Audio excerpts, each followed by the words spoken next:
Oke, mari kita bahas sebuah ironi yang jujur aja cukup menohok di tengah semua ambisi besar negara kita. Sebuah cerita tentang gimana urusan perut sepertinya jadi prioritas utama, tapi urusan otak mungkin agak dikesampingkan. Pertanyaannya sebenarnya simple, tapi dalam banget. Gimana ceritanya kita mau membangun generasi emas kalau arsitek dari generasi itu sendiri, yaitu para guru, nasibnya justru terabaikan? Yuk kita bedah bareng-bareng ironi ini. Oke, dalam beberapa menit ke depan kita akan lihat 5 hal ini. Mulai dari ironi di balik ambisi besar, terus kita lihat gimana mulusnya jalur cepat buat petugas gizi, lalu kita bandingkan dengan jalan terjalnya guru honorer, kita pertanyakan juga logikanya, dan terakhir kita tutup dengan satu pertanyaan besar buat masa depan kita. Kita mulai dari yang pertama, ironi di balik ambisi. Di sini kita lihat gimana satu cita-cita yang mulia, malah melahirkan dua realita yang beda banget nasibnya. Jadi, pemerintah kan punya mimpi besar ya, Indonesia Emas 2045. Visinya adalah generasi penerus kita jadi unggul, cerdas, dan sehat. Salah satu program utamanya adalah makan bergizi gratis. Niatnya baik banget, gak ada yang salah. Tapi coba kita lihat gimana implementasinya justru menciptakan jurang. Nah, ini dia inti masalahnya, kelihatan jelas banget di sini. Di satu sisi, ada jalur karpet merah buat pegawai gizi, pengangkatan mereka super cepat, status dan kesejahteraannya dijamin. Di sisi lain, ada jalur penuh duri buat guru honorer. Mereka yang udah puluhan tahun mengabdi, status dan kesejahteraannya malah diabaikan. Kontras banget kan?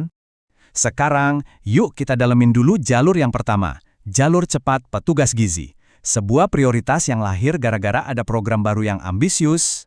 Kok bisa sih mereka dapat jalur cepat? Jawabannya ada di Peraturan Presiden Nomor 115 Tahun 2025. Prepres ini tuh ibarat surat sakti yang ngasih Badan Gizi Nasional kekuatan super buat rekrut dan angkat pegawai secara kilat. Tujuannya buat menyukseskan program makan bergizi gratis. Prosesnya juga dibikin efisien banget.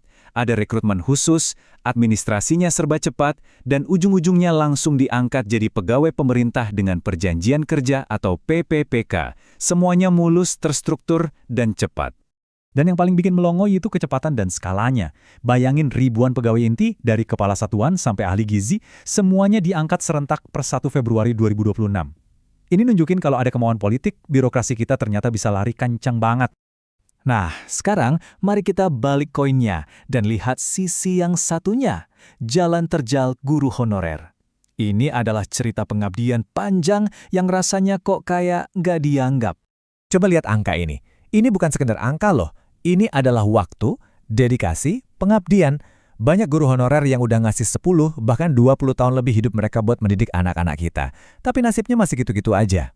Dan bukannya dipermudah, jalan mereka malah dibikin makin terjang. Masuk tahun 2026 nanti, kebijakan seleksi PPPK diubah drastis. Jalur prioritas yang jadi harapan mereka, dihapus. Sekarang mereka harus bersaing di jalur CPNS umum yang jelas jauh lebih ketat.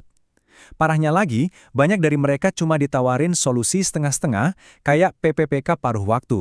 Dan inilah puncak ironinya, di tengah perjuangan mereka yang nggak pasti itu, banyak loh yang masih terima honor bulanan cuma segini, Rp300.000. Angka ini rasanya kayak tamparan keras, apalagi kalau kita bandingin sama jaminan kesejahteraan yang didapat pegawai baru di program gizi tadi. Nah, semua ini membawa kita ke pertanyaan inti. Apa ini soal perut melawan otak? Sebuah pertanyaan tentang logika kebijakan yang rasanya kok aneh banget. Banyak pihak, termasuk organisasi guru kayak PGRI, melihat ini sebagai sebuah kegagalan logika. Kenapa sih urusan ngisi perut harus diadu sama urusan mencerdaskan otak? Seolah-olah kita harus milih salah satu, padahal kan dua-duanya itu pilar yang nggak bisa dipisahin. Jadi poin krusialnya ada di sini.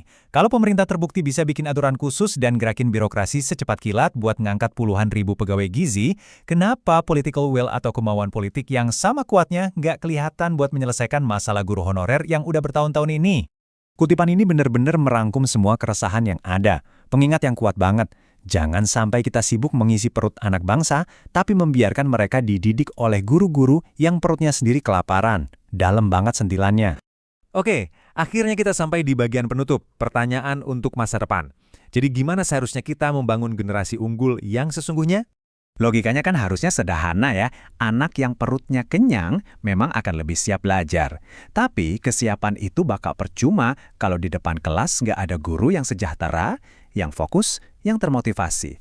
Keduanya itu satu paket, nggak bisa dipisah. Jadi, inilah 3 kunci yang harus jalan bareng kalau kita serius mau mencapai Indonesia Emas 2045. Perut anak-anak kita harus terisi, otak mereka harus tercerahkan, dan yang sama pentingnya, pendidik mereka juga harus dihargai dan disejahterakan. Kita tutup kupasan kali ini dengan sebuah pertanyaan buat kita renungkan. Kalau nutrisi buat perut dan nutrisi buat otak itu sama-sama pentingnya buat masa depan bangsa, kenapa kebijakan yang kita lihat hari ini kok rasanya timpang banget? Sebuah pertanyaan yang jawabannya akan menentukan masa depan kita semua.